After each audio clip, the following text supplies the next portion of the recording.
हर्षवर्धन त्रिपाठी को लाइए। हर्षवर्धन जी, आज के मुद्दे पर आइए। लगता है हर्षवर्धन जी ये इस थ्योरी में कुछ इंपैक्ट होगा इसका, इसमें कुछ दम है? क्योंकि देखिए, जब फुसफुसाहट होती है उसमें तो अक्सर ये चर्चा होती है ना कि प्रधानमंत्री मोदी के बाद कौन, बीजेपी में नंबर 2 कौन, अगला पीएम कौन। केजरीवाल क्या करने की कोशिश कर रहे हैं इसको हवा देकर? मानक जी, सबसे पहले तो ये देखिए, भारतीय जनता पार्टी में ही संभव है कि वहां ये चर्चा हो कि नरेंद्र मोदी के बाद कौन होगा।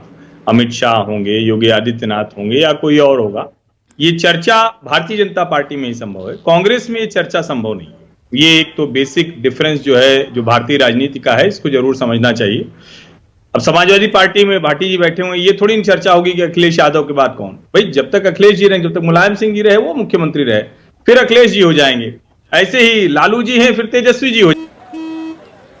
चल हो जा शुरू।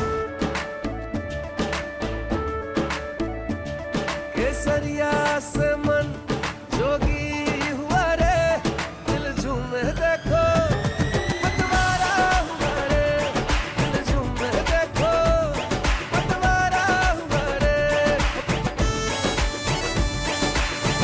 हर पल मनाओ केसरी त्योहार। विमल, बोलो जुबान केसरी जाएंगे। तो पहले तो बेसिक ये है कि अच्छा है ये अरविंद जी ठीक करें, लेकिन दुर्भाग्य से अरविंद केजरीवाल की पार्टी वो उन परिवारवादी पार्टियों की तरह नहीं, प्राइवेट प्रोप्राइटरशिप नहीं थी वहां। लेकिन देखिए, वहां जानते हैं जो संविधान है, भारतीय जनता पार्टी के संविधान में कहीं नहीं लिखा हुआ है 75 वर्ष से ऊपर का व्यक्ति नहीं होगा। उन्होंने तय किया था कि हम इस बार नहीं लड़ाएंगे चुनाव, लेकिन आम आदमी पार्टी के बाकायदा संविधान में लिखा हुआ था संयोजक पद के लिए कि 3 साल बाद। क्या हुआ? वो लाइन ही गायब कर दी गई, खत्म कर दी गई वो।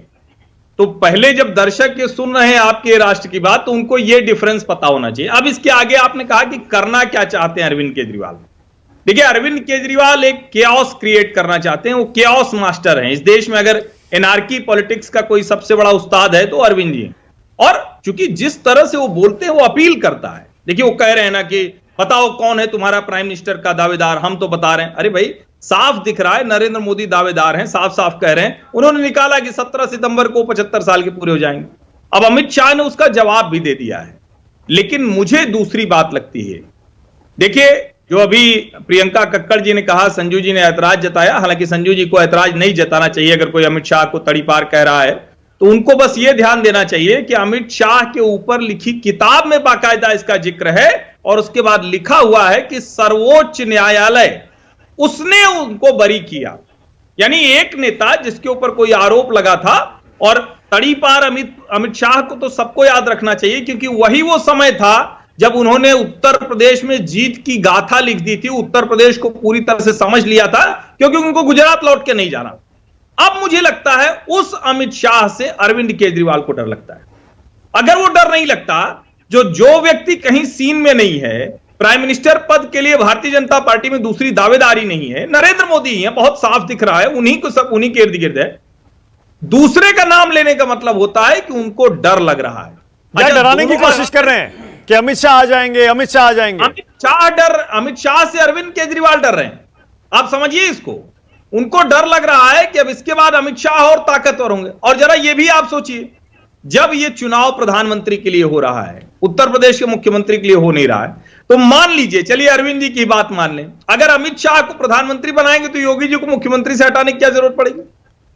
योगी जी की जगह वो मुख्यमंत्री बनने तो जा नहीं। अगर वो ये कहते कि अमित शाह को मुख्यमंत्री बनाना चाहते हैं उत्तर प्रदेश का, और योगी आदित्यनाथ को हटा देना चाहते हैं। अरविंद केजरीवाल अपने अंदाज में भाषण बहुत अच्छा दिए, बहुत अच्छा है, इस तरह से बात करनी चाहिए, दूसरे नेताओं से थोड़ा वो अलग दिखते हैं। लेकिन आज जितनी बातें वो कहीं, वो उनको साफ साफ दिख रहा है जेल से निकले हैं। थोड़ा सा एक डर जो है वो अंदर था, उस डर को निकालने में वो बहुत कुछ बोल रहे हैं, एक दूसरे से उसका तारतम्य नहीं। ओके, राजकुमार।